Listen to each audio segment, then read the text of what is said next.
Opportunity to thank all of you who have been sending in questions for the last several on this tonight.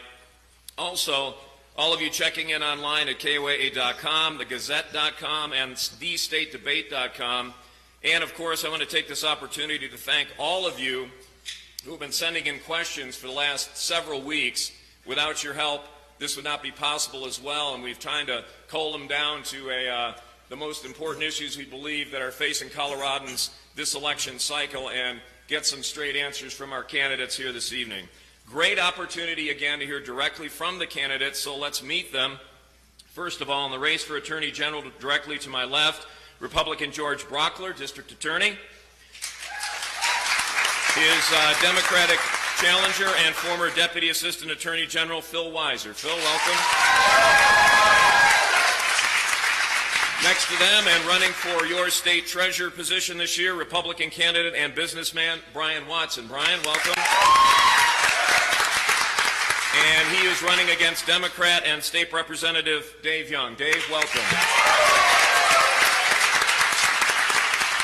Finally, in the race for Secretary of State, a familiar face here in El Paso County, Republican incumbent Wayne Williams. Wayne, welcome.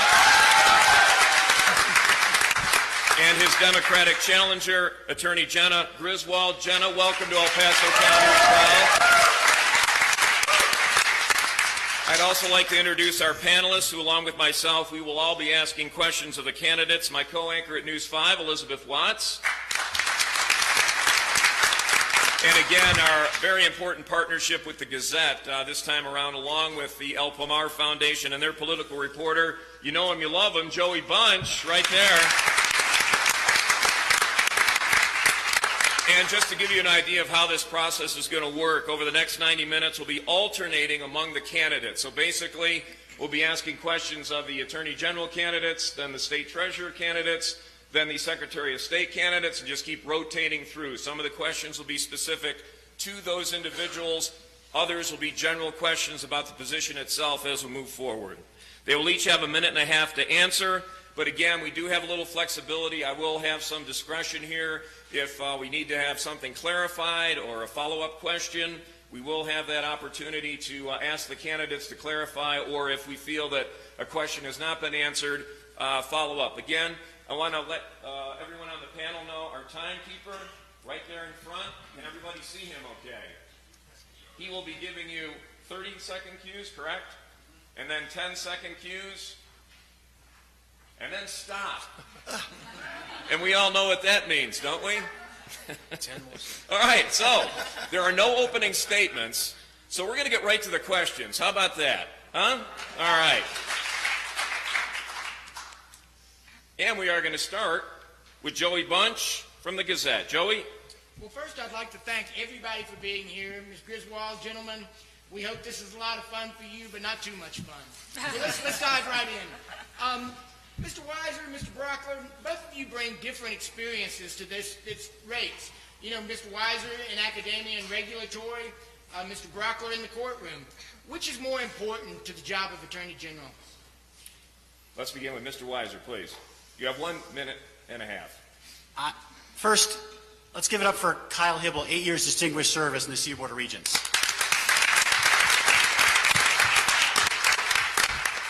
What we need from an Attorney General is broad-based experience. This job has a fairly modest, about 10% of it is criminal prosecution. The rest is a range of other legal issues. Spearheading consumer protection cases, something I've done at the U.S. Department of Justice under 2 presidents. Regulatory matters, you mentioned, Joey, a lot of these issues, healthcare, oil and gas, water, they're regulatory matters. You need to understand how to develop regulations, how to defend them in court. And then a lot of advising on a range of issues like sports gambling or how we manage with different amendments that might be passed. This is the lawyer for the people on every issue relevant to the people of Colorado, from civil rights to consumer protection to protecting our land, air, and water. I've got a range of experience, legal expertise. I also have the leadership experience. As the head of CU Law School, we turned things around. You can talk to Kyle about that. Not an easy time for legal education. We got applications up, we got employment up, we got debt down. That's the innovative leadership I'll bring to be your Attorney General. And finally, this is about priorities. There's a lot of discretion The Attorney General has to act on behalf of the people of Colorado. Do you sue pharmaceutical companies for lying to people? Do you defend the Affordable Care Act? Also, we need the right values.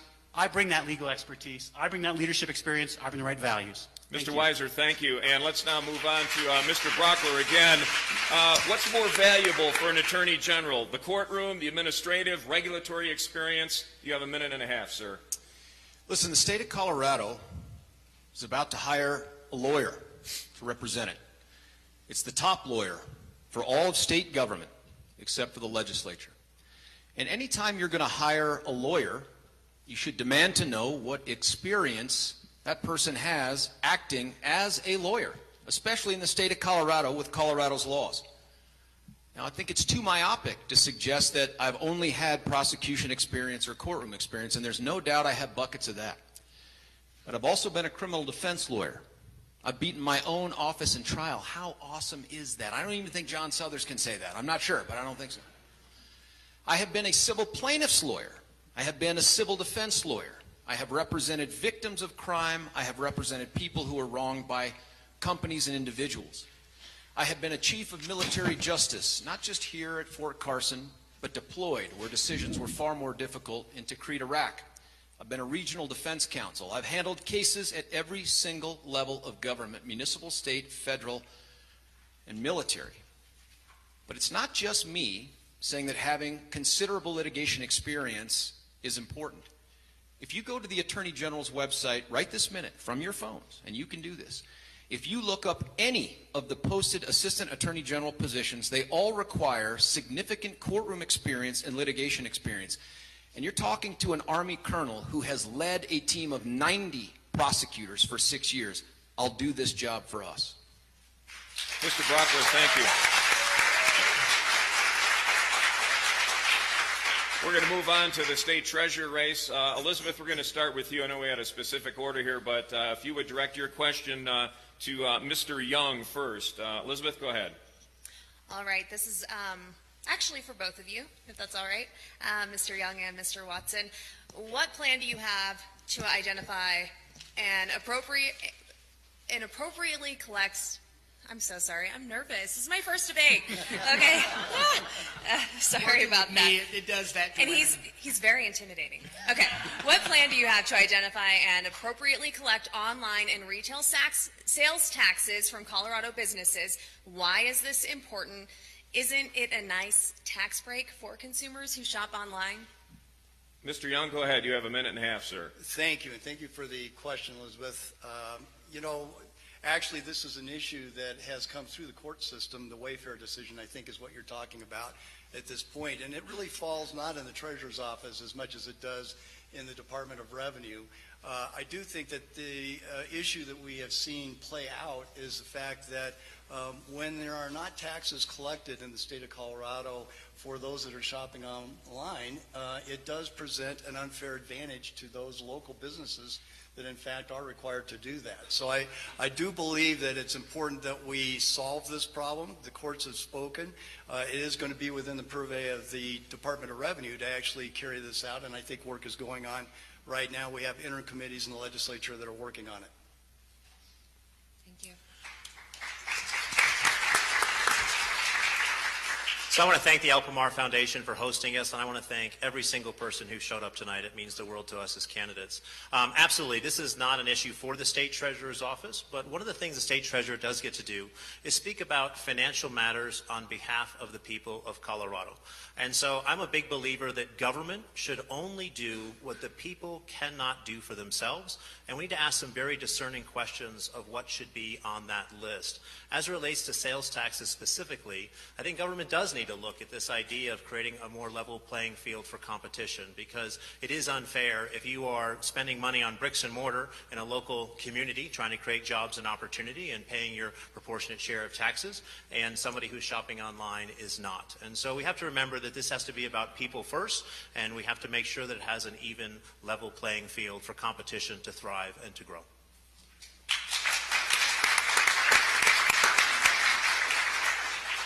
I want to move to the Secretary of State's race, and one of the questions that comes up, and it's obviously at the end of the day, the ballot initiatives Y and Z are going to be decided by voters, and essentially what Colorado voters are going to decide upon is to basically incorporate unaffiliated voters along with Democrats and Republicans with the establishment of a commission to redraw these lines every 10 years.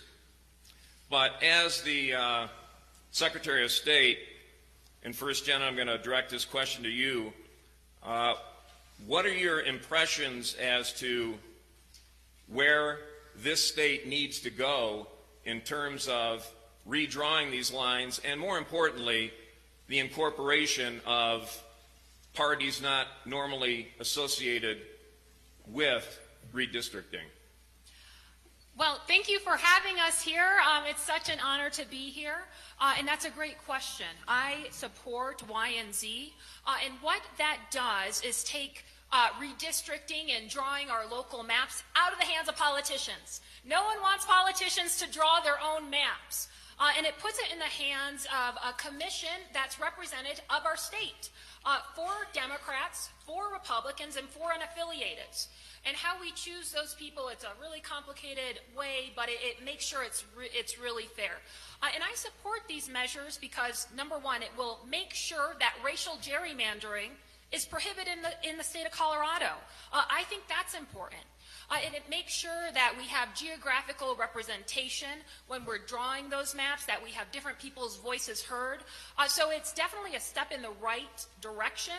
I do believe that how redistricting has historically worked in Colorado hasn't quite worked quite right because it's had to be kicked up to the judiciary to draw the maps. So I fully support that, and I hope those measures move forward, because at the end of the day, we live in a democracy.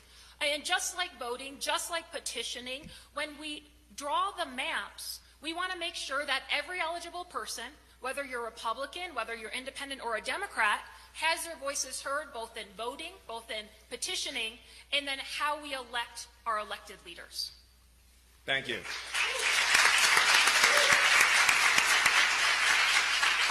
Mr. Williams, same question to you. Just give us your perspective on the questions before voters, and if they do in fact pass, where do you come down as far as that is concerned? Thank you very much for the question. The current system is broken. The legislature has failed to act with respect to congressional districts for the last several cycles. I was one of the plaintiffs saying, you have to redraw the districts. You have to make them equal in population. With respect to the legislative districts, I'll give you an example. If you go east of here, you'll be in Calhan, Colorado. If you then go up to Denver and drive up I-70, you'll be in Georgetown. That's the same Senate district. That illustrates how poorly the districts are drawn under the current system. I support Y and Z. I met with the proponents very early on in the process. Former Secretary of State Bernie Busher was in my office talking to me about those issues. We provided input. We supported them through the legislature. They will make a much better system than the current one. The Secretary of State's office needs to be able to provide firsthand knowledge of how elections work and helping them draw districts that follow existing lines where practicable, so that you don't have a single house left in one district for one office and another district for another, which takes away that voter anonymity. And so, having gone through that process, having been a plaintiff, we're going to be providing input to them so that they, as citizens, can make the best decisions for Colorado. I strongly support Y and Z. It's supported by a bipartisan group of people across the political spectrum, so please support those. I do want to follow up real quick with both candidates on this. One of the opponents, or those who are opposing both of these measures, basically are saying, okay, we're including unaffiliated voters, but what about the other political parties in Colorado that aren't going to have a representative voice? Jenna, first, let's turn to you. Speak to that issue, and it seems like that's a fair question, that even though it's expanded to unaffiliated voters, there's still going to be some political parties that are going to be left out of the process. And you have 1 minute, by the way. Okay, thank you. Well, So I do think it's really important that everybody's voice is heard. I do think this Y&Z is a great step in the right direction. Not only are we making sure that there's not racial gerrymandering, that may be rolled back under U.S. constitutional law. We're making sure that the system is transparent, that lobbyists aren't drawing the maps. But more importantly, right to your question, is that the public has input in real time. No decisions are made behind closed doors. And the way that these amendments would work if they're passed is there's rules that the commission would have to comply with. So other political parties, I definitely hear their concerns, and I would encourage folks, whether you're Green Party, Constitutional Party, be part of the system. You can give maps, suggest maps, make sure that the maps are drawn fairly, and at the end of the day, if the system isn't working, it will go back to the judiciary. Hey, and Wayne, the thing is, a lot of people who are complaining about how the election process is working these days is exclusion rather than inclusion. And obviously the opponents are saying, wait a minute, sure, we're moving it forward, but not far enough. Your reaction, you have 1 minute, Wayne. I don't think any ballot issue is likely to be perfect. But what I do know is the current system essentially provides for one party having complete control. The new system allows unaffiliates to play a key role in the decision-making factor. They are the largest group of voters in the state of Colorado, so including them is, I think, important. I think the new system does provide that opportunity for input. In past years, sometimes maps have been adopted without any prior notice, without anyone knowing what was going to be done. And the new system provides for a public input and public notice and the opportunity to comment on those maps, which is absolutely critical. No matter how wise any 12 people are going to be, they don't know every community, they don't know every community of interest, and so you have to have that opportunity to provide and receive input. All right, thank you. We're going to bring it back to the Attorney General candidates. And Joey, I'm going to have you, Elizabeth, I'm going to have you ask the question here, if you could. And again, if you would, direct the question first to Mr. Brockler. All right, Mr. Brockler, what actions by the federal government would fall into your definition of overreach? Abortion, environmental laws, etc. You have 1.5 minutes, sir. First off, I think the Attorney General plays a pretty pivotal role in protecting Colorado's sovereignty and our ability to govern ourselves. I've got 2 good examples for you.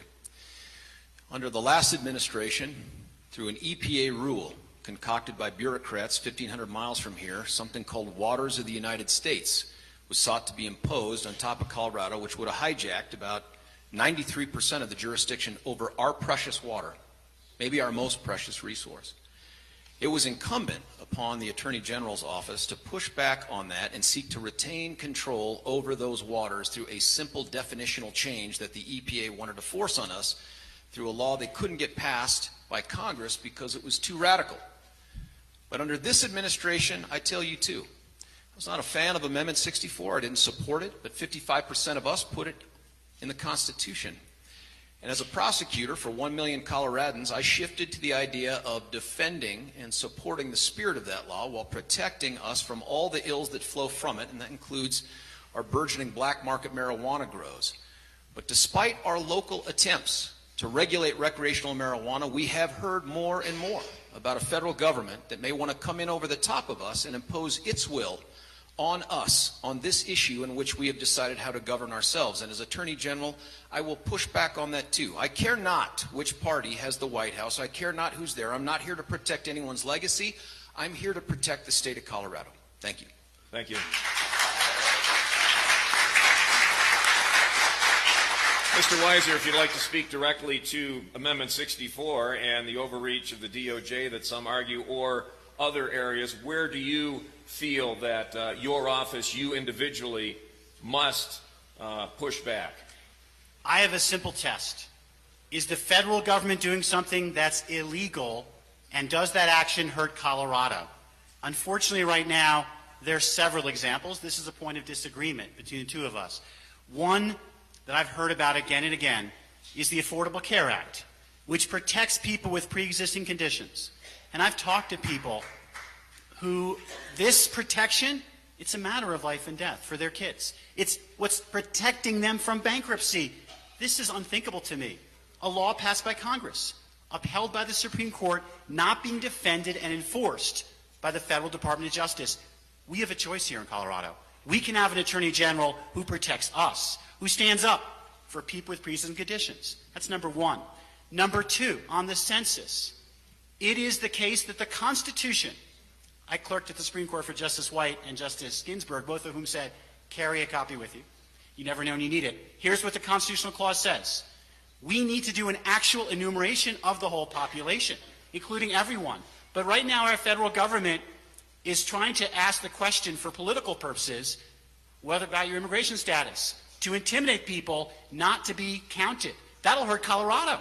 It'll hurt our money that we get from the federal government. It'll hurt our representation. I'll stand up for Colorado. And finally, on key protections of our land, air, and water that are being taken down without adequate justification, I'll stand up for our land, air, and water to protect Colorado. Just want to follow up real quick with...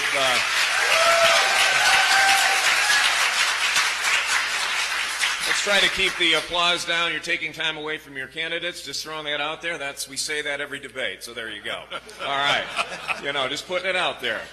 Do want to follow up, though, because a lot of people look at, well-intentioned prosecutors to push back against the Department of Justice. That costs Colorado taxpayers money. Where do you draw the line? Both gentlemen, I want to get your reaction to that about budgeting to push back against the federal government. Would that money be better served in other areas? Mr. Weisel, I'll start with you. You have a minute. Talk to that expense. And this litigation could go on forever. It doesn't go on forever. Decisions happen, and the decisions that are happening in many of these cases is to declare action by the federal government illegal. Often, Colorado is participating with other states who share the concern, meaning we're not spending a lot of our attorney time doing it. It takes a little bit, for sure, but the stakes are critical. It's health care. It's protecting our land, air, and water. Fair and legal treatment of immigrants. That's what's at stake. And we have a check on the federal government if it acts illegally and hurts us. It's our Attorney General. This is the lawyer to protect the people of Colorado. An Attorney General's not doing his or her job if we're not defending the rule of law when people's lives are at stake. So yes, it might cost a little bit of money, but it's worth it. And I will always, in every single case, ask these two questions. Is the federal government doing something that's illegal? I'm not interested in tilting at windmills. I'm interested in cases that we can win, and that when we win, we've made life better for the people of Colorado. Mr. Brockler, same question, sir. Again, how do you prioritize pushing back and spending taxpayers' money to litigate some of these overreach cases? Listen, I trust us in this room a lot more to govern ourselves on issues of importance than I do bureaucrats 1,500 miles from here, and yet more and more we find a federal government, regardless of who's in charge of the White House, seeking to dictate to us how to live our lives. Now, this choice here, and to answer your question, really comes down to, are we going to have an Attorney General or are we going to have an activist? Now, an activist finds the federal law they like and says, I will fight and defend this one, and we can call it the Affordable Care Act. But an activist also says, well, I don't like the federal immigration law, so I will carve out part of the office to figure out a way to push back against the federal immigration law. I am not here to defend any federal law. I'm here to defend the state of Colorado. But let me say this.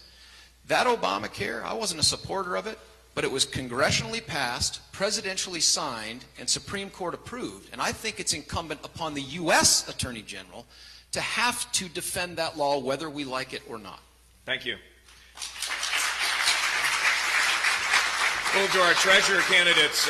Joey Bunch, you have the question for our candidates, sir. I do. As the state's banker, what's your position on Amendment 74, which would require local and state governments to compensate people if their property has lost value because of regulation? What's your position? We're going to start with Mr. Watson. You have a minute and a half, sir. Yeah. So I'm against Amendment 74, mainly because it puts a very large tax burden on the people of Colorado. You know, we're all paying a whole lot more money right now for a lot of things. Life's gotten a lot more expensive. And before we give more money to our government, I think we need to make sure that the government is a good steward of what we've entrusted them with. You know, I came from very humble means on the western slope of Colorado. I started my company 18 years ago. And as an entrepreneur, I have to figure out every day how to become better, smarter, and faster. But our government is not doing that. And so because I believe in stewardship, one of my campaign pledges is not to take a salary from the government when elected. And I'm doing that because I want to do my part to try to reduce the cost and burden of government. I'm a big believer in education and creating great educational environments. So I like the premise of some of these amendments and things that are being done. But before we spend more money, let's make sure that government is being efficient. Let's make sure that it's truly representing the people. You know, one of the first things I'm going to do when elected state treasurer of Colorado is to go in the office and ask the people a very simple question. Who is our customer?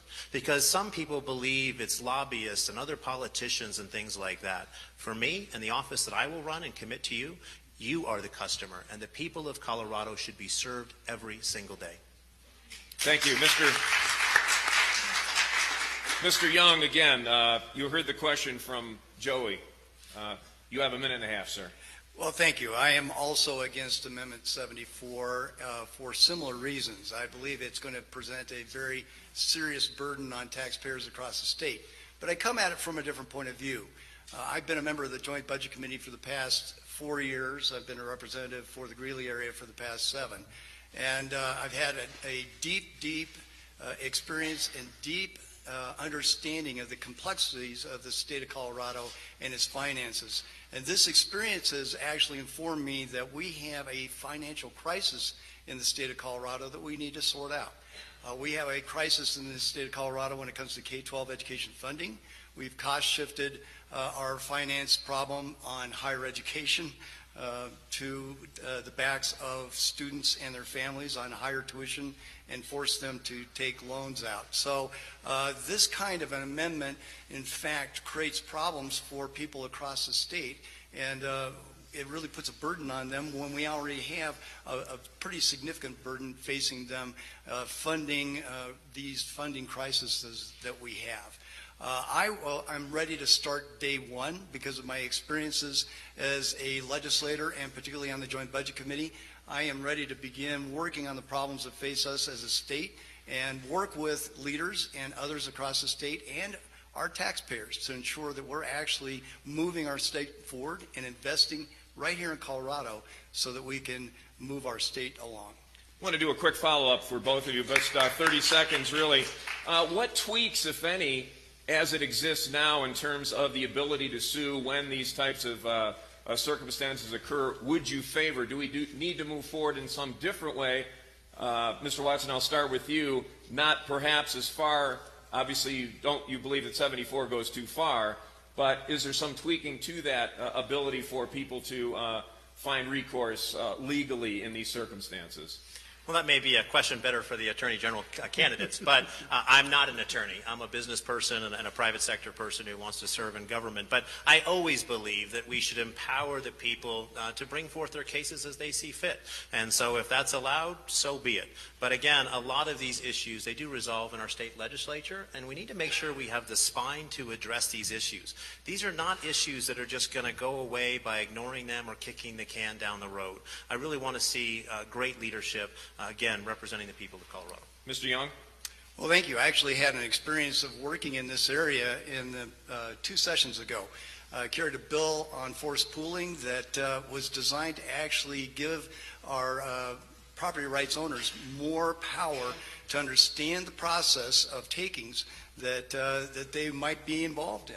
And so what we wanted to do is increase notification, increase the number of people required in a forced pooling situation to actually have their rights upheld, and actually make the language plain when they receive the documentation to ensure that they really understand what's happening. That bill didn't pass that session, but I actually come from Weld County, and it turns out that the 5 Republican county commissioners were in favor of it, as well as CCI and commissioners across the state. So I was proud to carry that, and a very similar bill actually passed the next session. So I think it is a legislative solution that can be found, and I've been in the middle of working on it. Joey, go ahead. A quick answer. I'm not good with money or math, and I don't have to count very high for either one of them. But help me understand this. What's the impact of 74? You know, what's the worst case scenario, and how do we pay for it? Where does the money come from? Let's start with Mr. Watson. You have a minute. It's a basically doubling of your taxes, and it would add on $1.6 billion of additional tax revenue. So again, I think we're all paying a whole lot already, and we're just trying to make ends meet. If anyone has been a part of our campaign, I talk a lot about dining room table economics, right? We're all sitting down at the dining room table trying to just make ends meet. And Colorado's gotten a whole lot more expensive. And so again, before we start doubling taxes, before we start going to the taxpayer, let's make sure government is being a good steward of what we've entrusted them with. And then as they are a better steward with that, then we can talk about tax increases from there. But that shouldn't be the first well that the government always goes to, is the people just asking you to continue to write checks on their empty promises. Thank you. Dave, go ahead. Well, I'm a little confused. I'm wondering, are you referring to Amendment 74? Okay, Amendment 74 is different than I think what my opponent was referring to in Amendment 73. As I mentioned, I have deep experience in the state's finances and the budget, and your question is, where does the money come from? We don't have the ability to raise taxes as a legislature. That is only done by the vote of the people under Tabor. And in fact, there is a conflict in our Constitution with Gallagher Well, Amendment. excuse me, just a second. I think, Joey, the point he's making is if this passes, what's the Well, downside? Yeah, I mean, I think that more If you so don't the have the money, where process, does it come just from? it's more about what's the result of this if it does happen. Am I correct in that, Joey? That's correct. Well, thank you for clarifying. And in fact, I think in my earlier comments, I mentioned that we have a deep hole in every aspect of the budget. So if we have to go in and find more money in the current budget in order to figure out how to pay this bill, I will tell you right now, it's going to create chaos in the state of Colorado as far as K-12 education is concerned, our transportation system, healthcare, higher education. Every aspect of the budget would be very dramatically impacted in a very negative way. Thank you. Moving on to our Secretary of State candidates, and this is a general question. We are going to begin with Mr. Williams, and the question is, in the Trump era, confidence in voter registration and voting has taken a beating from every political quarter. Are those concerns fair, do you believe? What's your plan to counter it? What have you done as Secretary of State to address those concerns? You have a minute and a half. Thank you very much. I think there are concerns. There was a recent NPR Marist poll that said 32% of the people believe that a foreign nation will change election results in the United States in 2018. I have taken this head on.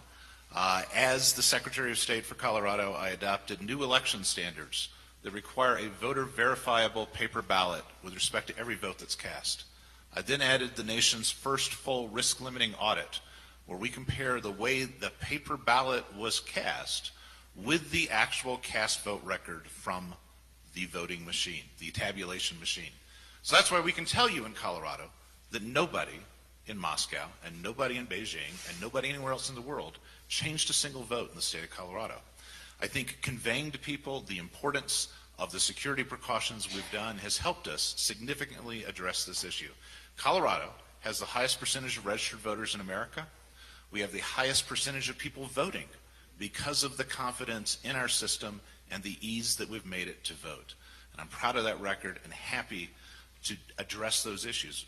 As a Secretary of State, in fact, I was just speaking in Washington, D.C. with the Bipartisan Policy Center with the Democratic Secretary of State for New Mexico, talking about the things we are doing to ensure the preparation for the 2018 election. Thank you. Ms. Griswold, again, the question is, confidence in voter registration, and are those concerns fair? What's your plan, and as you see Mr. Williams operate that office, what concerns do you have moving forward? Well, I think the concerns are fair, and I think President Trump stokes them himself. He said that millions of people voted illegally without a shred of proof. I think Wayne agrees that there wasn't 5 million illegal votes casted in 2016. And I think it's really important that the Secretary of State makes prudent decisions when interacting under that type of leadership from the federal level. And I announced my candidacy right when my opponent sent our voter data to the Trump administration, Trump's voter commission. It was being ran by someone with a long and ugly history of disenfranchising hundreds of thousands of people. It was sued for federal overreach, and there was no guarantee that our voter data would be stored in a secure server. So I think the leadership has to come from the Secretary of State. I won't play for President Trump when he wants to create havoc and chill the democratic process in Colorado. I will stand up for the people of Colorado. I have no problem filing an injunction and saying, hey, this is federal overreach. There's all these lawsuits. Let's let the judiciary figure out what's going on. Along those lines, our election systems have to work in Colorado. And we have a statewide voter registration system that has to work in real time on election day. The problem is it generally does not. It has gone down in Colorado, 2010, 2014, 2016, and when it goes down, it causes 2 to 3 hour lines in some voting locations. Now, that's not because of Russian cyber attack or anything like that, but when people go to vote, the systems have to work so that voter confidence remains strong. Okay, I'm going to have Mr. Williams, would you like to respond to those are some hard accusations about how this process works. We all watch it. We know there are problems on Election Day. Again, your reaction to what you just heard, you have 1 minute, sir. Sure. Let me address both of the issues. First, with respect to publicly available voter data files. These are files that anyone in the state or nation can get. It is a simple request. We have 3 days as a general rule under the Colorado Open Records Law to comply with the request. I think you want a Secretary of State that complies with the law. And that's true whether you like who's requesting the data or particularly if you don't like, because that's really where the push comes in the respect of this office. Do you respect everyone's opportunity to obtain the same data whether you like them or not? And that's what my office did. No private information was given, only publicly available. We have fixed the issues that occurred. Several of those were before my time as Secretary of State. The last 2 elections have worked flawlessly, and that is, I think, what you have to do as a Secretary of State is address the issues as they come up, be prepared for others. The fact that we adopted all of these security standards before other people thought they mattered illustrates the type of preparation we're making. Thank you. Back to our Attorney General candidates, and Elizabeth, your question for our candidates. Would you pursue a lawsuit against the federal government to prevent the separation of immigrant families? And yes, Mr. Weiser, you have 1 minute and 30 seconds, sir. My test is simple. Is the federal government acting illegally? Does it hurt Colorado? We in Colorado care about immigrants, want them treated fairly, and we believe in asylum for appropriate cases. A lot of asylum seekers come to Aurora, one of the most diverse and welcoming cities in the U.S. But right now, some of those asylum seekers are not able to come, and they're not given due process of law, which is what the Constitution requires we afford everyone, including persons seeking asylum. That violation of the law and that harm to Colorado and our interest in welcoming refugees the way my family was welcomed, because my grandparents and my mom survived the Holocaust and came to this nation as refugees and were welcomed and were given due process of law. When a federal government is willing to act illegally, we don't just say, oh, it's awful that Jeff Sessions is separating families at the border or not enforcing the Affordable Care Act. We turn to our lawyer, the lawyer for the people, who has the authority to do something about it. And I would do something about it, because we in Colorado believe in the rule of law. We believe in treating people fairly, both those seeking asylum and those who have pre-existing conditions. This race is about whether the lawyer will do something about it. I will as your Attorney General. Thank you, sir. Mr. Brockler, again, the question, would you pursue a lawsuit against the federal government to prevent the separation of immigrant families? Yeah, my test is the only test for an attorney, especially one that represents the state, and that is, do you have standing to file a lawsuit? Is there a colorable claim on behalf of the state of Colorado? Are you out there as an ideological Don Quixote tilting at every partisan windmill that's out there? Look, the bottom line is this. If there are families being separated in Colorado, that might be something we want to take a look at, and that's coming from a kid who is the son of a first-generation American. It makes my stomach hurt to think about a government that separates children from their parents. I've got one of mine right here. It would make me crazy to see the government separate them. But to suggest that our Attorney General's office will be converted into some other lawsuit machine to take on administration with which we disagree over every issue, whether it occurs within the borders of the state or not, that's not an Attorney General. That's an activist. And I intend to be an Attorney General. Mr. Weiser.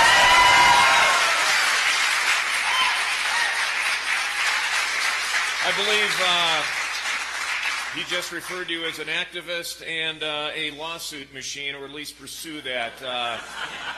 You have a minute, sir, to respond to Mr. Brockler. I've been referred to as an iced tea drinking machine before, but not a lawsuit machine. Let's talk about the law. George has made a legal statement. Does Colorado have standing to bring the lawsuit? That case is litigated right now on behalf of other states who have joined this litigation, like Washington. The answer, they have standing. If you're a state who wants to welcome asylum seekers, you have an interest in the asylum process working as the law requires. We in Colorado welcome asylum seekers and have a vested interest. I'm actively committed to fighting for the people of Colorado. And when the federal government hurts Coloradans, hurts what we care about, I'll be an Attorney General who will fight for the people of Colorado. I won't sit back and just wait for us to get sued. I'll lean in and say, how can I advance our interests, even against the federal government, when they act illegally in ways that hurt us? And we would have standing here. We just have an AG right now who's not acting on the people's behalf. So Mr. Brockler, a fair rebuttal there? Your response. You have a minute. Look, it's only fair if you're looking for excuses to use state power to accomplish something else. Look, is the only guy in this race who's actually filed a lawsuit, who's actually had a client in the state of Colorado that has dictated to me their interests, and I look out for them within the confines of the law, not every good idea fairy that's out there. I'm here to, and I'm, by the way, as the DA for Aurora, the most diverse city in the country outside of Brooklyn, New York, I'm here to tell you that my decision making is going to start with, what does the law permit? Do I have a client that will be best served by this? Not by trying to stretch the boundaries of jurisdiction so that I can file lawsuit after lawsuit after lawsuit to thwart a federal immigration policy that Congress should be fixing. Thank you.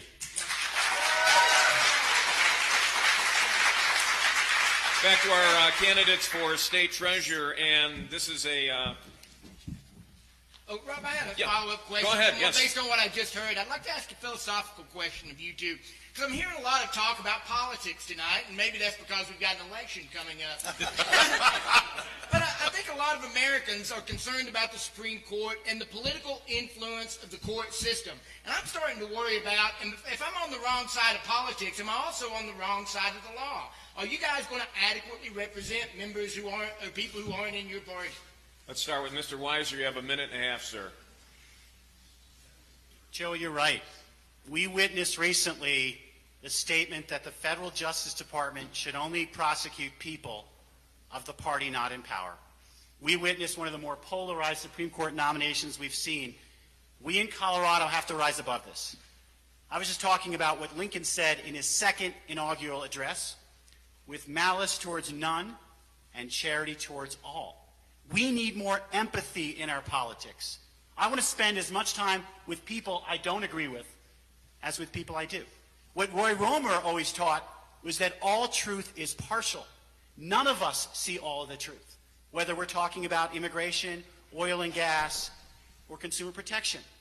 As an Attorney General, it's my job to represent all the people, to accumulate all the ideas about how we in Colorado have a rule of law system that is fair, that's effective, and that builds trust. And that only comes from a commitment to listen to everybody. We need more of that in our politics. We in Colorado can be a model for the nation about what democracy looks like. And that's why I want to be your Attorney General. Mr. Brockler, again, the politics of politics, working together, coalition building, your response as far as that office is concerned. Yeah, listen, I think we can talk a lot about the high-minded philosophy stuff.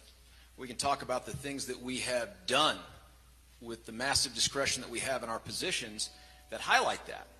Now, my expectation is, with that bell going off behind me, that every single person running for a state office ought to be asked, when have you stood up to your party because you thought it was the right thing to do? And I've done it every single year I've been in office. Google me and something called red flag. I have also been the district attorney who cares not who works for me in terms of party. The number 2 guy in my office is a Democrat. The number 3 person is an unaffiliated person. I think the other thing to know is that it is a partisan process to become a district attorney. We have Republicans, we have Democrats, just like for Attorney General. But once you're elected, there are no Republican victims. There are no Democrat constituents. There are only Coloradans who are entitled to equal protection under the law and the due process of that law when the government moves against them. That's not theoretical for me. I don't have to tell you what I will do when I'm in office because I've been doing it every single day that I have been in office. The issue for an attorney general for the state of Colorado shouldn't be what is your policy issue on this or that going to be? How will you take on this Republican president or that Democrat president? The only issue should be, will you stand up and defend our laws and our Constitution, whether you agree with them or not? And that has been my entire career. Thank you.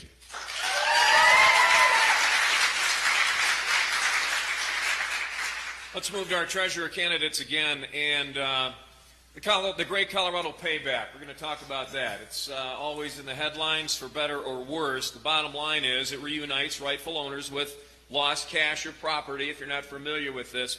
Though complaints have mounted about its bureaucratic pace, do you have a plan to improve response time to complaints? Let's start there. And I do want to start with Mr. Young. You have a minute and a half, sir. Very good. Thanks for the question. This has been a big problem. The Great Colorado Payback is not so great, and we need to fix it. I think there have been some immediate steps that have been taken in the last year or two to implement technology that will improve that response time, but I think more needs to be done. Frankly, what's happened is that there have been lots of ads, TV, and print that have alerted people of the fact that they have property or money in the unclaimed property trust fund. The problem is they didn't build capacity in the office in order to be able to respond to that many claims that were being put in. So it's incumbent upon the next treasurer, and I stand ready from day one in order to do this work, that we realign the jobs within the office. About half of the personnel in the treasurer's office are involved with this particular activity. And we may have to temporarily add some more people from other parts of that department, or add even temporarily some to handle more claims that are coming in, so that people actually know that they have claims being processed. We have counties that actually have money in the unclaimed property trust fund and have been waiting for some time to get it back. I don't know why that is, but on day one, I will be reuniting property with the counties that have that money there or that property there. It's going to take some concerted work. We have an audit going on. I will work in concert with the audit in order to make sure that we're doing it right. Mr. Young, thank you. Mr. Watson, the Colorado Payback Program, addressing its complaints, the backlog, what's your vision in terms of money, manpower to improve the return for these folks that deserve that money, frankly? Absolutely. So to give you a little context, our state has over $1.3 billion of the people's money. My opponent and his cohorts have already pre-committed over $500 million of the people's money to other government spending items. So we need a state treasurer who's going to go in there and say, you know what, this isn't the state's money. This is the people of Colorado's money, and to fight every single day to return it to their rightful owners. As I said before, the first thing I'm going to do in going to that state treasurer's office is make sure we all understand who our customer is, make sure they understand that it's the people of Colorado, and to figure out how we can become better, smarter, faster every single day to get those assets returned to their rightful owners. And I'm going to do that before I say, let's just go hire more people, because that's the government solution, right? Let's just go hire more people and continue to grow. Well, let's figure out how we can become more efficient with the resources that we have, and let's streamline that process. You know, it's been actually heartbreaking for me. During my campaign, I've had multiple people reach out to me and say, Mr. Watson, I've tried to be collect about $500 to $1,000, whoever it might be, from the state government, and it's roadblock after roadblock after roadblock for over a year. That is wrong, and it's unconscionable. So we need to figure out, how do we streamline that? Government shouldn't be another roadblock for the people. The government should be there for the people and to be serving them every single day. And that's the mindset, a fresh, new outsider's perspective that I'm going to bring to that state treasurer's office. And if you could, give us one example, if you could, of how you would streamline that process. Yeah. Well, first of all, again, making sure to understand who our customer is, but also making it a fun process. Yes, we need to make sure we do a diligent, conservative process of how we do this, but let's actually get the assets back to the people. So number one, let's make sure people know about it and communicate about it, and make sure that they could be affected. Make sure that the online system is streamlined. Let's make sure that when they actually make a claim, there's someone there to handle it and to verify if they're the owner, and figure out how we can streamline that process to get those assets back to them, instead of just continuing to roadblock. Because is the government trying to block you from it so it can go spend more of your money? Well, it's already spent over $500 million of your money. So on the current route, that's what they're going to continue to do. Mr. Young, I'd like to have you give you a minute just to talk about, give us an example of how you see it being streamlined. Advertising, more engagement with the people owed money, getting that money back that's being put into different agencies, etc. Talk to us about that. You have a minute. Thank you. And I have heard the same kinds of stories out on the campaign trail, people not being able to be reunited with their property in a timely fashion. But there are a lot of people, I think, that don't even know that they have property in the Unclaimed Property Trust Fund. We need to be more proactive as a treasurer's office in finding those people, reaching out to them, communicating with them, and making sure, in fact, that they know that they have property there. We ran into one woman who had been in a car accident in Grand Junction and discovered, in fact, that she had money because we informed her along the campaign trail that she had money sitting there that she thought she had lost as a claim from her car accident. And this is heartbreaking because it really caused her financial distress. So step one is being more proactive, not just TV ads and not just ads in print, but actually identifying people. And nowadays on the internet, you can actually identify them and find phone numbers and email addresses and reach out to them and let them know that they have property there. Thank you. Going to move to our Secretary of State candidates. Elizabeth, you have the next question. All right. How concerned are you, and what, as Secretary of State, can and will you do when it comes to campaign finance reform, flushing the dark money out of this system? What do you think has to change here? And we're going to begin with Jenna. You have a minute and a half. I'm tremendously concerned about secret political spending. I think it's crippling our democracy. And we have campaign finance laws because in a democracy, people deserve to know who's trying to influence the outcome of campaigns and how they're trying to do it. So the Secretary of State oversees campaign finance. And I want to take a real active role in making sure that our campaign finance laws don't have loopholes. They currently do. So I'd like to work with the state legislature to make sure that we're stopping secret political spending, that people are disclosed, that the definition of electioneering is extended adequately from the primary. There's a loophole right now where the electioneering definition doesn't cover primary until 60 days before the general election. Did you all know that in Colorado, if I sent you a pamphlet that says vote for me, I don't have to put paid by my campaign? I want to make sure people have the facts. So let's close loopholes. Let's give more information. And then as Secretary of State, I want to make sure we're auditing campaign finance filings. And I know that doesn't sound like the most exciting thing in the world. Oh, she wants to go audit things. But that's how we make sure that foreign money isn't coming in. That's how we make sure corporations aren't dumping in money. That's how we make sure quid pro quo is not happening when it comes to secret, deep-pocketed folks or special interests dumping money into our politics. So I believe in a democracy that transparency has to be the top priority, and hope to work for more transparency as Secretary of State. Thank you very much. Mr. Williams, same question. Campaign finance reform, flushing out some of this dark money. What have you done? What else needs to be done moving forward? You have a minute and a half, sir. Thank you very much. Let me start by talking about what we have done.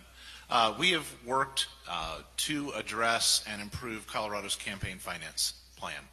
And instead of sitting back and just saying, it's not my job, we've worked proactively with the legislature. I see Senator Bob Gardner here. He's carried a number of those bills. Those bills that have passed with reforming campaign finance procedures in Colorado passed.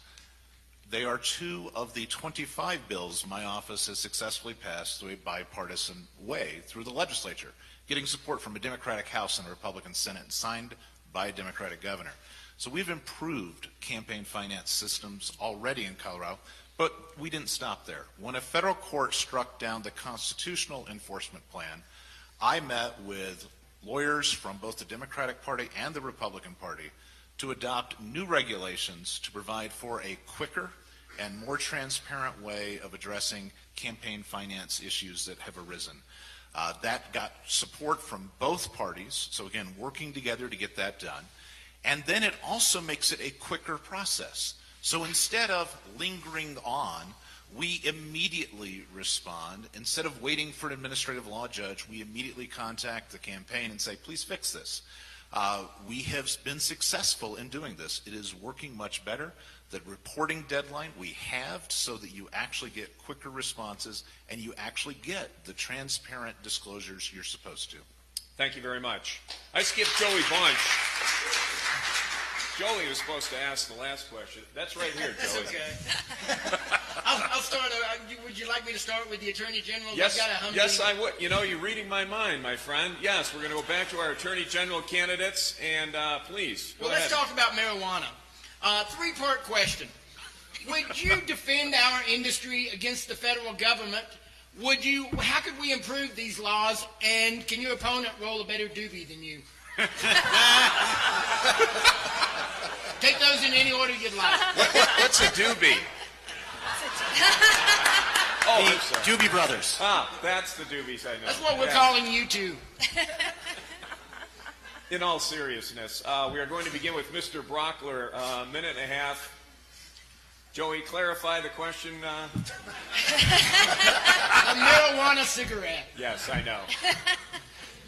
I'll take number 3 first, most unequivocally, I presume. That's true. First 2 things that we should know, though, are that, and I built this into a past answer. Look, I'm all in for Coloradans governing Coloradans. And we've already made a decision, 55% of us, to not legalize marijuana, but to regulate recreational marijuana. And I'm invested in protecting the will of the people of the state of Colorado. And so all of those things that grow out of this, when you talk about the black market marijuana growth, that is an assault on the will of the people of the state of Colorado who said, this isn't going to be the Wild West of weed. This is going to be a regulated market. And so the approach we've taken in a jurisdiction with a ton of resources, and that's my million-person jurisdiction, is to aggressively tackle black market marijuana growth. Just recently, we had a huge bust across Arapahoe County executing something like 27 separate search warrants for upper middle class homes where 1,100 plants were taken out of some of those homes. That's how you enforce the will of the people of the state of Colorado from the criminal element, and you resist the federal government when they seek to impose their will over the top of us. Now, you asked me how best to prove this, and I have been looking at this issue now for almost a quarter century. From a prosecutor standpoint, defense attorney standpoint, the greatest weakness in our system, it's not those businesses that I've toured, it's not the CEOs that I've met with, it's not the MED guys that I've talked with, it's home grows. That is the Achilles heel to this regulated marijuana market, are people that are allowed to grow marijuana virtually unchecked inside their homes. As Attorney General, I'm going to work to stop it. Thank you. Mr. Weiser, a minute and a half. Again, the 3-part question from Joey. You're good to go. We'll have to find a range of competitions between George and I. That'll be one of the more interesting ones. What I want to focus on first is what we heard last week, which is compliant marijuana businesses can be subject to federal investigations and harassment. That scares me. That's Washington sticking its nose where it doesn't belong, citing concerns about a black market that we need to address appropriately but not by harassing businesses that are compliant. And let me pick up a critical point here. And you mentioned earlier, Joey, about regulatory law. What we've done with marijuana is to say we're going to regulate it. One critical issue, making sure kids don't get access to marijuana. I'll work hard on that issue. Another critical issue, making sure our regulatory system has the right background music. Sorry. Making sure that our regulatory system is fair, accessible, and transparent. Because a lot of entrepreneurs in this space right now who are here in Colorado are concerned that our system's not keeping up. I've got an expertise in regulatory law, which is a lot of what our Attorney General's office needs to do. And if our system pushes out entrepreneurs to other countries or other states, we lose our first mover advantage. Part of what we did in legalizing marijuana is turn something that was a dumb focus of criminal justice, putting marijuana users in jail, and create an engine for economic opportunity. I want to make sure we keep that. Thank you. If I may, I've got a follow-up question. Do we have the law enforcement mechanisms to find the cheaters in the marijuana system? Let's start with Mr. Brockler. You have a minute. I think we're starting to. And we're starting to see some of that marijuana tax money, which, by the way, ain't nobody knows where that stuff goes, right? I mean, we need a website called where'smypottaxmoney.com so you can see where it's all going. Well, we start to see some of this money coming in the form of grants. The problem is that money can't sustain a task force that can go tackle the black market marijuana approach that we've taken here out in the rurals, like Huerfano County, one of the poorest per capita counties around. We don't have the ability to do that. But I do want to comment on this. I've only been doing this 24 years. We have not been jailing people for possession of usable amounts of marijuana. You'd have to smoke marijuana at your sentencing hearing, blow the smoke in the judge's face, and even then, it was an open question. What we have always done is take a proactive, progressive approach that has a libertarian bent to it to trying to regulate things that put us at risk.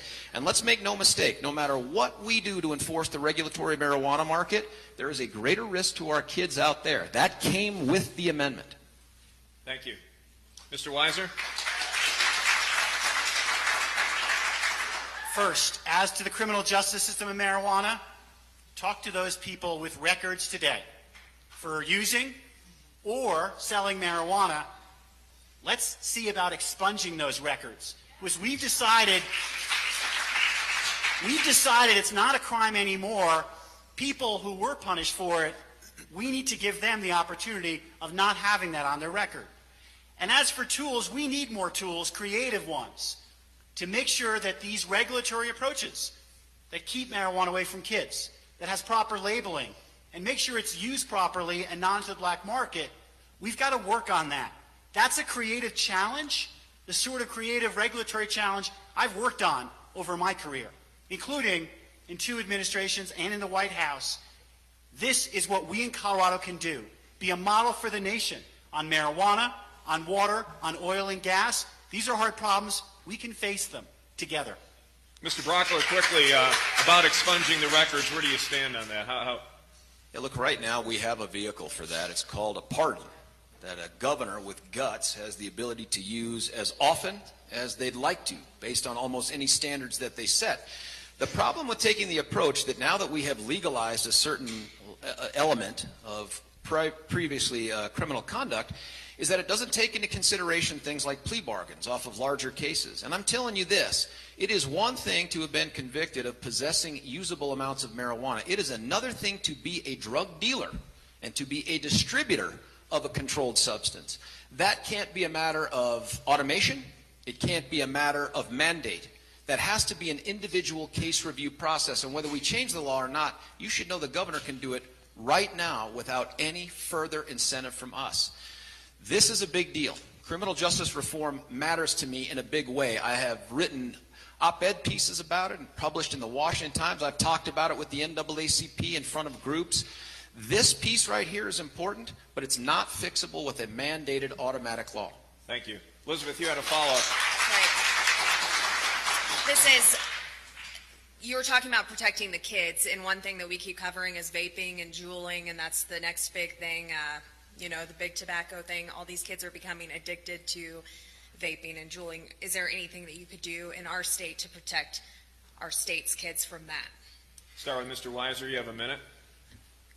The important role of an attorney general is to realize all the tools you do have. Consumer education and outreach are critical tools. We need to go to schools and make sure that we're letting people know about the dangers of drug use. And the vaping concern you have is real. Both George and I have teenage daughters. You can pray for both of us. And it's critical that we give parents the tools as well. The challenges we have are how do we make sure that people don't just start using and not realize what happens. And the opioid epidemic is a powerful example of that. It became a party drug, leading to overdoses. We have to be aware, and we have to start with education, and we've got money to do it. We've got to organize it and manage it effectively. Thank you. Mr. Brockler? Yeah, look, bottom line is this, and my kids all go to public school. I mean, the public school safety piece matters to me. But what we've failed to do is to defend against this now popular belief that it's just marijuana.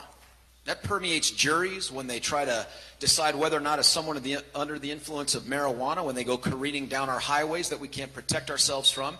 And it permeates our juveniles. They have bought off on the campaign that sold us Amendment 64 that marijuana is somehow harmless, and it is not.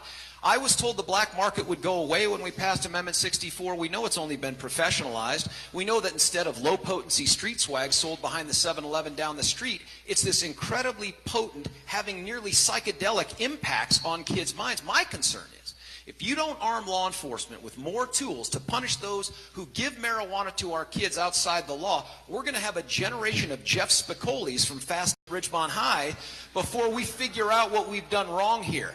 As your Attorney General, I will continue to fight to protect your kids and mine. Thank you. Quickly, I did want to mention, I do know where some of the marijuana profits are going in Pueblo County. It's actually funding about 500 scholarships for kids. I just want to throw that out there. So there is some accounting in a very positive way. Our friends in Pueblo viewing tonight, want to give them a shout out. So anyway. Okay, moving on again to our treasurer candidates here. And are you sure? Because I thought this was just going to be Phil and I the rest of the night. Well, I didn't get to answer the other question, so I yielded to my time. Moving on to our treasurer candidates, we're running out of time, so we need to move this forward a little bit. Tabor, always an issue, every election cycle. I'm going to start with Mr. Watson. What measures, reviews need to take place regarding Tabor, its formula of population growth, inflation, to determine how much money the state can keep? Is it in good shape, in your view, right now? Does something need to change in terms of the formula, or just doing away with Tabor altogether? You have a minute and a half. So as a resident of Colorado and someone that owns commercial real estate assets in 16 states throughout America, I have to say I'm very thankful for Tabor and what has done to Colorado. You know, so many of these states have just gone on a spending spree, and that's why so many people are fleeing other states and coming to Colorado, because at least from a government spending perspective, at least it's kept in somewhat of check. My opponent has made comments that he doesn't like Tabor and would like to see it diminished. I believe the government should be constrained, and if the government wants to spend more money, it should come to us, the people of Colorado, and ask us for approval, because otherwise it will just continue to run off the tracks. In terms of the mechanisms where we are right now, you know, there is an issue that's brewing when you look at Tabor and you look at the Gallagher Amendment and some other things that are impeding Colorado. One of my concerns is that right now we have a very strong economy in most areas in Colorado, yet our government still doesn't have enough money to do what it wants to do. If you can't figure it out in this economy, what's going to happen if the economy goes down again? And eventually, it will. There's a natural law of gravity. What goes up eventually comes down. And so we need to make sure we're very good stewards, properly planning, and making sure that we keep the people of Colorado and those dining room table economics at the forefront of every single conversation. Thank you. Mr. Young, you have a minute and a half. Your perspective on Tabor as we see it today. Absolutely. Tabor has been around since 1992. The Gallagher Amendment that actually dealt with exploding residential property tax came in 1982. The two of them were never designed to work together, and they've been in our Constitution for quite a while. I think it's time, because Colorado is a lot different now than it was in 1982 and 1992, to take a good hard look at how those two amendments interact. They aren't working for us, they're working against us. My opponent has just said that the economy is serving the entire state or most of the state well. I can test that. I come from a rural county and have lived in that rural county for most of my adult life. The economy is struggling in many parts of rural Colorado. If you don't have a resort in your mountain town, you have trouble with funding your schools. And the same is true down in the valley and on the eastern plains. So we need to actually work together to figure out how we can get Tabor and Gallagher to work for us instead of against us, so we can move our state forward. Yes, we have a hot economy. We see it going like gangbusters here from Colorado Springs up to Fort Collins. But we need to have an economy that works for everybody in the state of Colorado, and I'm committed to actually work with everyone in the state of Colorado to make that happen. Thank you. We have time for one more question for our Secretary of State candidates. Joey, I believe you're up. Well, elections get all the attention in the Secretary of State's office, but you guys have a vital role in helping small businesses. Wayne, tell us what you've done, and Ms. Griswold, tell us what you will do to help small businesses in Colorado. And we'll start with Mr. Williams. You have a minute and a half. So we've done a number of things to make it easier for businesses. First, we've put as much as possible online. Today, you can file as a nonprofit online in ways you could not do before, as a business in ways you could not do before. We've also, by the way, the office doesn't get tax dollars. We run entirely on fees. So we've kept those fees very low. In fact, I've slashed fees. Our business renewal fee, the primary fee, at $10 is the cheapest in the nation. So we've done that. As a result of these changes, we've helped 100,000 new businesses get started here in Colorado. But that's not all. I worked with Governor John Hickenlooper to adopt mybiz.colorado.gov.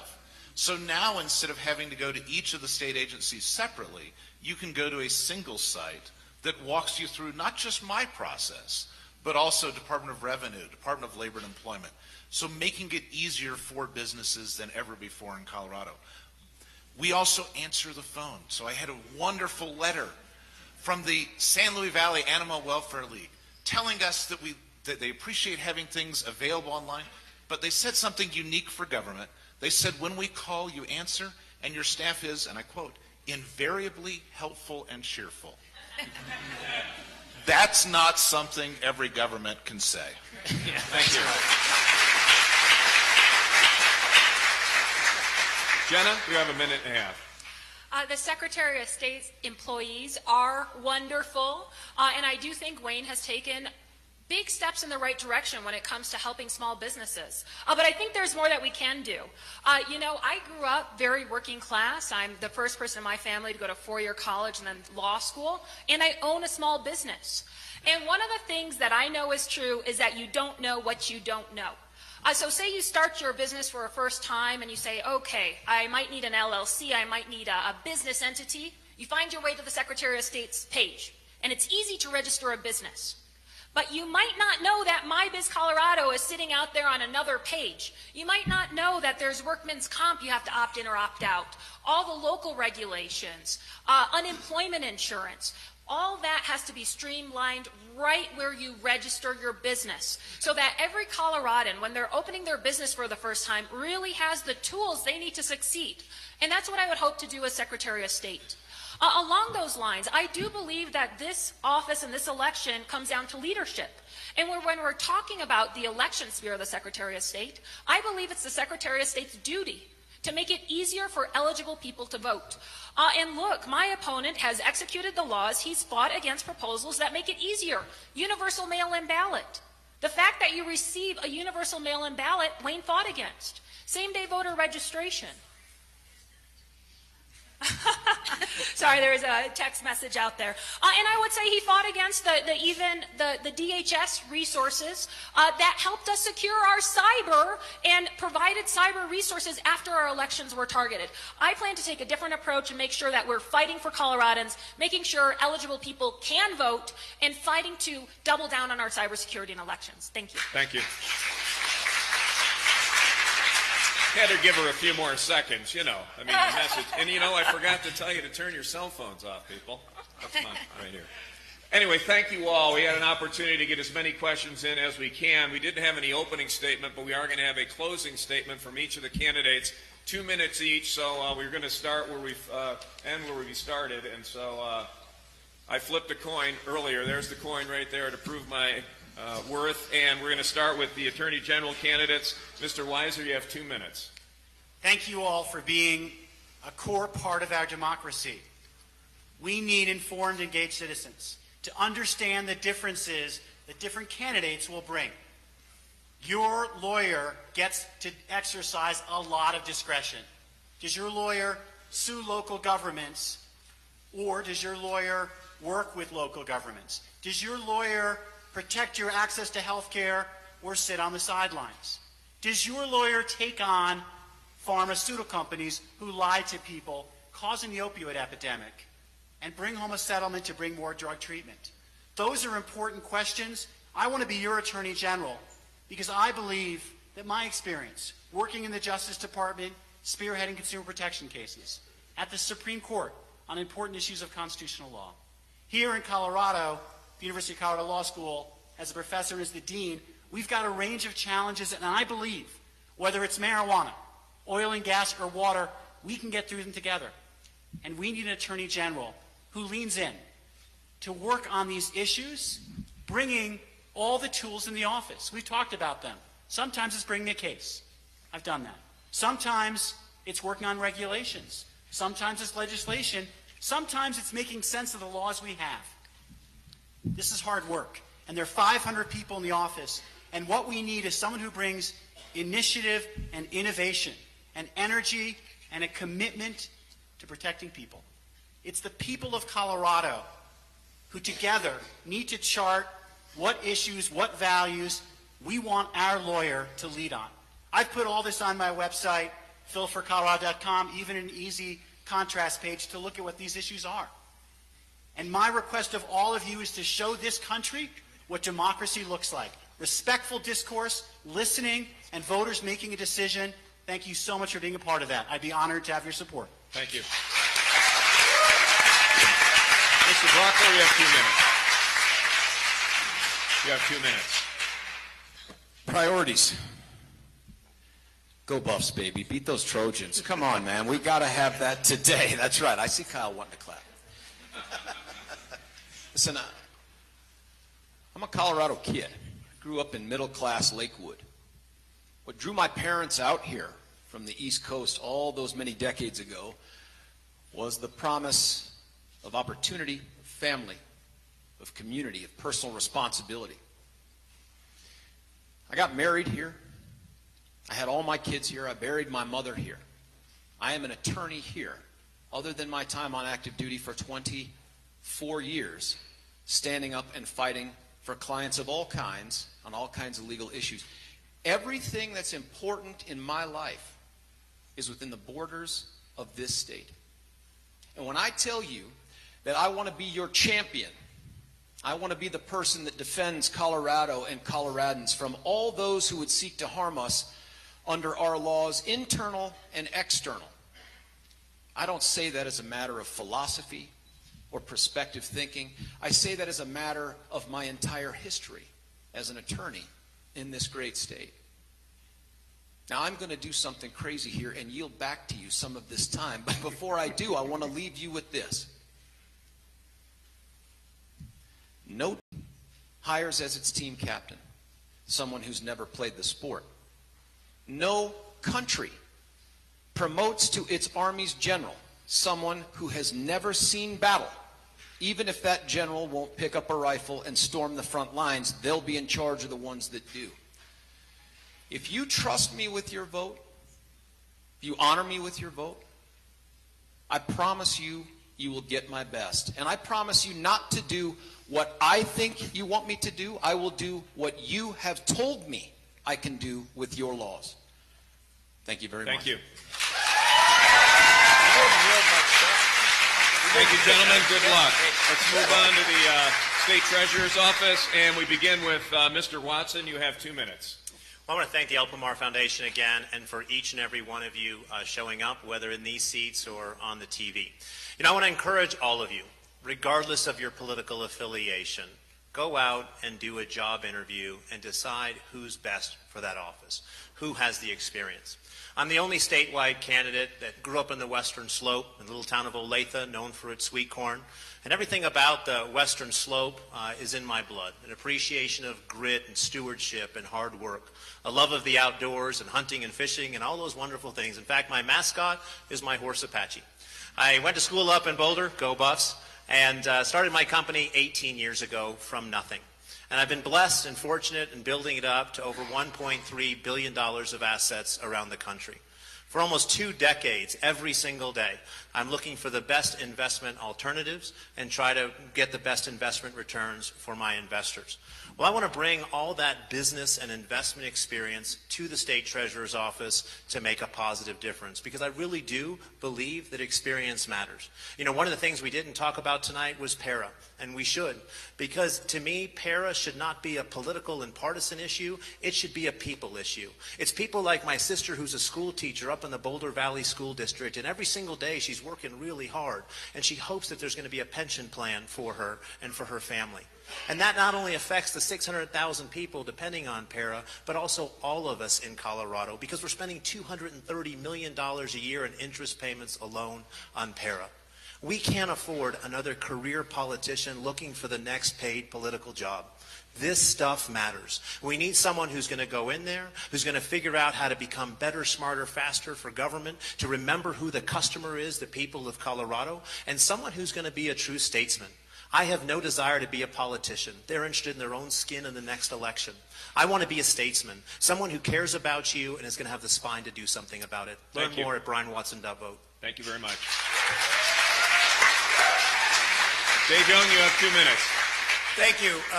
I appreciate everyone being here tonight. Thank you for your time, and those that are online and watching on TV. This is the democratic process. I am not just a Colorado native, but I'm a Colorado Springs person. I graduated from Mitchell High School, grew up here, and yay Marauders, gotcha. And so it's a pleasure to be back here.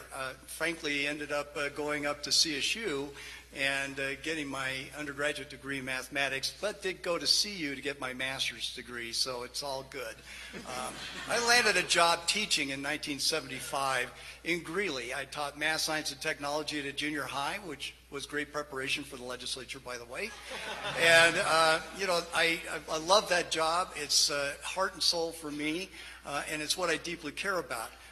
I've had the opportunity now for the past 7 years to be a state representative in Greeley. I've been a voice for rural Colorado, a strong advocate for our seniors, and fought for education funding on a regular basis. But what got me into being a state representative was the fact that I have a sister who's severely disabled. She lives in Pueblo West, but she also grew up here and struggled to find the services that she needed.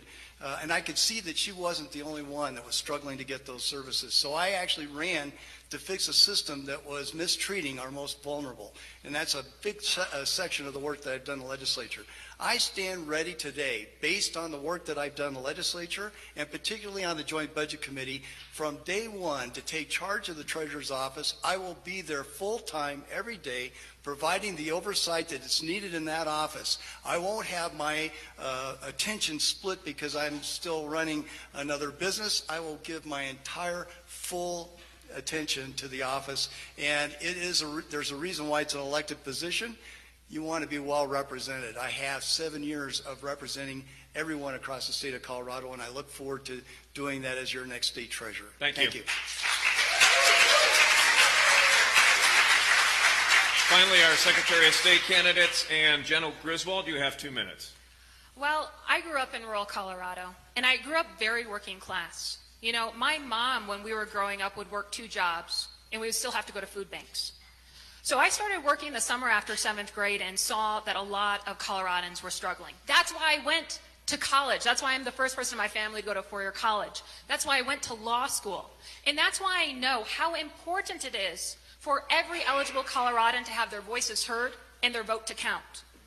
I believe that the Secretary of State should expand access to voting. That's why I plan to expand automatic voter registration and make sure that we fix that system that causes the 2 to 3 hour lines on Election Day. As Secretary of State, I won't comply with a sham presidential commission intending on chilling participation in our democracy. I will champion transparency. I think we have to stop secret political spending and make sure that special interests and politicians play by the rules. As the only woman candidate up here, I do want to take a moment to address all the women who were overlooked by Senate Republicans in the confirmation of the Supreme Court new justice. And I want to say, I am proud to be on a ticket of people like Jared Polis, like Phil, like Dave, who believe, unlike Donald Trump, unlike Wayne Williams, and unlike the Republicans up here, in Roe and a woman's choice. I also think that we need to make sure that DC politics does not come to Colorado. I believe that it's unethical that my opponent has undisclosed clients on the side and that he has paid for his bar fees with state funds. I plan to be a full-time Secretary of State working exclusively for the people of Colorado. I think it's time for new leadership and fresh ideas, and I humbly hope and ask for your support coming up here on Monday. Thank you. Thank you very much. Wayne Williams, you have 2 minutes, sir. Thank you very much to KOA, to the Gazette, to El Pomar, and because I'm the state's chief election official, Kyle, thank you for all 12 years of service. Regent served 6 years terms. So just to clarify that, thank you to all of you who've spent the time with us today, listening. Hopefully some of you approached it. I know a lot of people already showed up here supporting somebody, but viewers and others, hopefully you've seen some differences and an opportunity for what I've done. Most importantly, I want to thank my wife, Holly, who's sitting in the front row. When I told her 5 years ago I wanted to take a $19,000 pay cut to run for Secretary of State, she was not jumping up and down. Nor was she crazy about the idea that I drive from Colorado Springs to Denver every day. But she's helped support me in that sacrifice, and I very much appreciate that, dear. So let me talk real quick. Lowest business fees in the nation, 100,000 new businesses. Highest percentage of registered voters in the United States of America of any state. Highest voter turnout in the last presidential election of any place in America. According to both the Washington Post and the Homeland Security Secretary, the safest state in America to vote. That's the record I'm running on. I'm fortunate and blessed to have the support of many people across the political spectrum. In fact, the majority of Democratic clerks who've endorsed in this race have endorsed my reelection because they have seen that day after day, I have been there to deliver what you expect out of a Secretary of State, which is fair and open and nonpartisan elections. I'm running on that record. My name is Wayne Williams. I would very much appreciate your support for my reelection as Colorado's Secretary of State. Thank you. Thank you.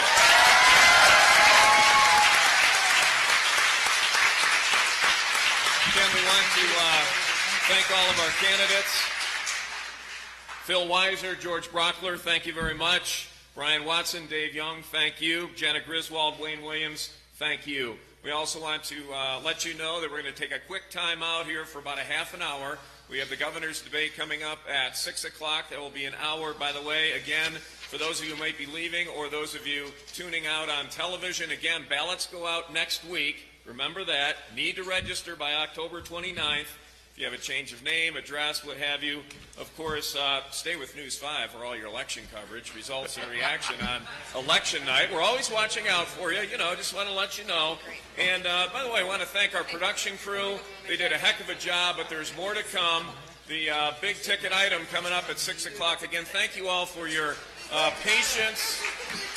I knew that would catch some flack. Anyway, thank you all, and again, stick around. There's some goodies in the back for folks who are hanging for the next hour. But again, Thank